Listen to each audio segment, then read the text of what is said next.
Hey guys, welcome back with me again in this channel. On today's video, I'm going to show you how you can save a video in CapCut.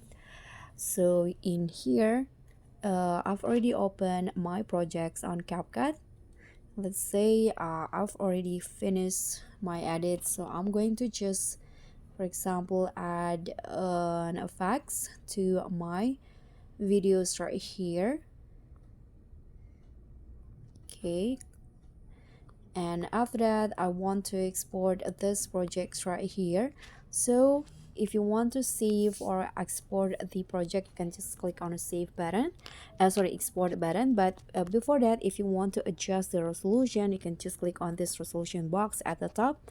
Here you can set the resolution, frame rate, and also the code rate for your projects.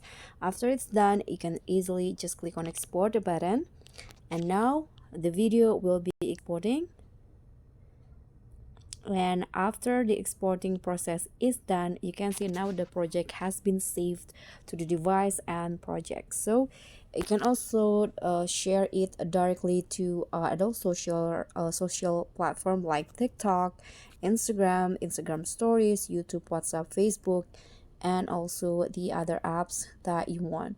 But if you're not going to, you can just click on done, and you'll find the saved video on your file library. So that's all for me. Thank you so much for watching. Don't forget to like, comment, and subscribe. Also click on the thanks. Bye.